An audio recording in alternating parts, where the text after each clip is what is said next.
നമ്മൾ ഇന്ന് പഠിക്കാനായിട്ട് പോകുന്നത് NIOS +2 പൊളിറ്റിക്കൽ സയൻസിൻ്റെ ചാപ്റ്റർ 12 ആണ്, സുപ്രീം കോടതി ഓഫ് ഇന്ത്യ. അപ്പം സുപ്രീം കോടതി എന്താണെന്ന് ചോദിച്ചാൽ നമ്മുടെ ഇന്ത്യയുടെ തന്നെ ഏറ്റവും പരമോന്നതമായിട്ടുള്ള ഒരു ജുഡീഷ്യലാണ്, അല്ലെങ്കിൽ പരമോന്നതമായിട്ടുള്ള ഒരു കോടതിയാണ് നമ്മുടെ സുപ്രീം കോടതി എന്ന് പറയുന്നത്. ഈ സുപ്രീം കോടതിയിൽ മെയിനായിട്ട് ഓരോ വ്യക്തികളുടെയും ഫണ്ടമെൻ്റൽ റൈറ്റോ അല്ലെങ്കിൽ ജസ്റ്റിസോ എങ്ങാനും ലംഘിക്കപ്പെട്ടിട്ടുണ്ടെങ്കിൽ അത് സംരക്ഷിക്കാനായിട്ടുള്ള പ്രവർത്തനങ്ങൾ ചെയ്യുന്ന ഒരു കോടതിയാണ് നമ്മുടെ സുപ്രീം കോടതി എന്ന് പറയുന്നത്. അപ്പോൾ മെയിനായിട്ട് ഒരു വ്യക്തിയുടെ ഫണ്ടമെൻ്റൽ റൈറ്റോ അതേപോലെ തന്നെ നീതിയോ എവിടെയെങ്കിലും നിഷേധിക്കപ്പെട്ടിട്ടുണ്ടെങ്കിൽ അത് നേടിയെടുക്കാനായിട്ട് നമുക്ക് എന്ത് ചെയ്യാം, സുപ്രീം കോടതിയിലേക്ക് പോവാം. ഇനി സുപ്രീം കോടതിയിൽ ആരെല്ലാമാണുള്ളതെന്ന് ചോദിച്ചാൽ ഒരു ചീഫ് ജസ്റ്റിസും ബാക്കി കുറച്ച് അതർ ജഡ്ജിമാരും ആയിരിക്കും ഉള്ളത്. 33 ജഡ്ജിമാരാണുള്ളത്. ഈ സുപ്രീം കോടതി ജഡ്ജിനെ അപ്പോയിൻമെൻറ്റ് ചെയ്യുന്നത് ആരായിരിക്കും? നമ്മുടെ പ്രസിഡൻ്റ് ആയിരിക്കും. അപ്പം ഇത്രയും കാര്യങ്ങളാണ് നിങ്ങൾക്ക് എന്തിൽ പഠിക്കാനായിട്ടുള്ളത്, സുപ്രീം കോടതി ഓഫ് ഇന്ത്യയിൽ ആദ്യത്തെ ഒരു ബേസിക്കിൽ നിങ്ങൾക്ക് പഠിക്കാനായിട്ടുള്ളത്. ഇനി നമുക്ക് ബാക്കി കുറച്ച് കാര്യങ്ങൾ പഠിക്കാം.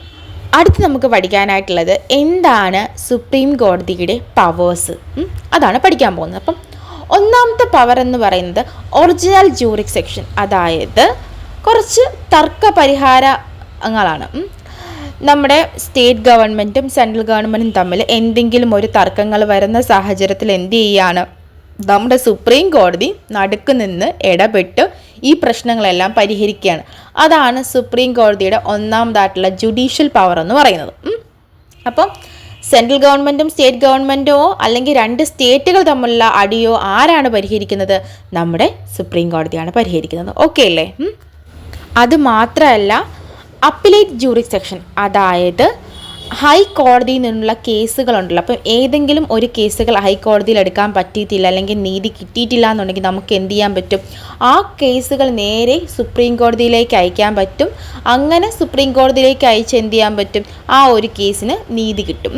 ഇപ്പം നമ്മൾ സാധാരണ ഹൈക്കോടതിയിൽ ഒരു കേസുമായിട്ട് പോവുകയാണ്, അവിടെ നമുക്ക് നീതി കിട്ടിയില്ലെങ്കിൽ നമുക്ക് എന്ത് ചെയ്യാൻ പറ്റും, സുപ്രീം കോടതിയിൽ പോയിട്ട് ആ കേസിന് നമുക്ക് നീതി കിട്ടാം. അങ്ങനത്തെ ഒരു പരിപാടിയും കൂടി ഉണ്ട്. ഇതിനകത്ത് മെയിനായിട്ട് രണ്ട് തരത്തിലുള്ള കേസുകളാണ് വരുന്നത്. ഒന്നെന്ന് പറയുമ്പം ക്രിമിനൽ കേസാണ്. ക്രിമിനൽ കേസ് എന്ന് പറയുമ്പോൾ തിഫ്റ്റ്, മേർഡർ, നമുക്കറിയാം മോഷണം, അങ്ങനെയുള്ള കാര്യങ്ങൾ. ഓക്കെ. പിന്നെ അതേപോലെ തന്നെ കോൺസ്റ്റിറ്റ്യൂഷണൽ കേസസ്, നമ്മൾ നേരത്തെ പറഞ്ഞു ഫണ്ടമെൻ്റൽ റൈറ്റിൽ ആരെങ്കിലും ഒരാൾ വയലേറ്റ് ചെയ്തിട്ടുണ്ടെങ്കിൽ നമുക്ക് എന്ത് ചെയ്യാൻ പറ്റും, കോടതിയുടെ സഹായത്തോട് കൂടിയിട്ട് നമുക്ക് നേടിയെടുക്കാൻ പറ്റുമെന്നൊക്കെ നമ്മൾ പറഞ്ഞിട്ടുണ്ടായിരുന്നു. അത് തന്നെയാണ്. അടുത്ത് വരുന്ന ജുഡീഷ്യൽ റിവ്യൂസ്, അതായത് പാർലമെൻറ്റോ സംസ്ഥാന നിയമനിർമ്മാണ സഭയോ എന്തെങ്കിലുമൊക്കെ ഒന്ന് പാസ്സാക്കിയിട്ടുണ്ടെങ്കിൽ അത് ശരിയാണോ, അതിലെന്തെങ്കിലും മാറ്റങ്ങൾ വരുത്തണോ എന്നുള്ള കാര്യങ്ങളൊക്കെ ആര് മുഖേനയാണ് നടത്തുന്നത്? നമ്മുടെ സുപ്രീം കോടതി മുഖേനയാണ് നടത്തുന്നത്.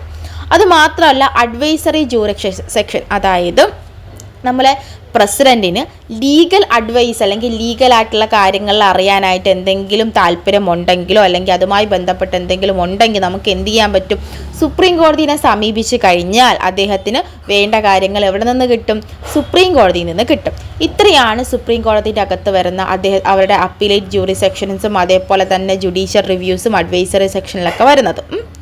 ഇനി അടുത്ത് പഠിക്കാനായിട്ടുള്ളത് റിവ്യൂ ഓഫ് ജൂറിസ്ഡിക്ഷൻ, അതായത് നമ്മൾ നേരത്തെ പറഞ്ഞു ഏതെങ്കിലും നമ്മുടെ സുപ്രീം കോടതിയുടെ താഴെ വരുന്നത് ആരാണ്? ഹൈക്കോടതിയാണ്.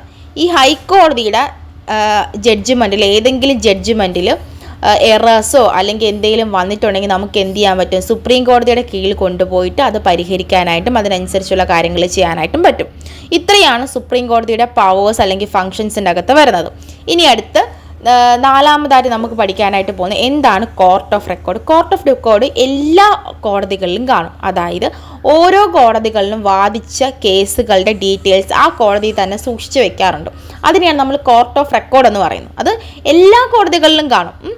അതിന് നമ്മൾ കോർട്ട് ഓഫ് റെക്കോർഡ് എന്നും പറയും. അപ്പം ഇത്രയും കാര്യങ്ങൾ നന്നായിട്ട് പഠിച്ചു വെച്ചേക്കുക. സുപ്രീം കോടതി എന്താണെന്നുള്ളത് ഒരു എസ്സേക്ക് പഠിച്ചു വെച്ച് കഴിഞ്ഞാൽ ചിലപ്പോൾ എന്താണ് സുപ്രീം കോടതിയുടെ ജുഡീഷ്യൽ സെക്ഷൻ അല്ലെങ്കിൽ റിവ്യൂ ഓഫ് ജഡ്ജ്മെൻറ്റ് അങ്ങനെയൊക്കെ ചോദിച്ചു കഴിഞ്ഞാൽ നിങ്ങൾക്ക് എന്ത് ചെയ്യാൻ പറ്റും, പിക്ക് ചെയ്ത് നന്നായിട്ട് എഴുതാനായിട്ട് പറ്റും. ഇത്രയാണ് നിങ്ങൾക്ക് ഈ ഒരു ചാപ്റ്ററിൽ മെയിനായിട്ട് പഠിക്കാനായിട്ടുള്ളത് കേട്ടോ.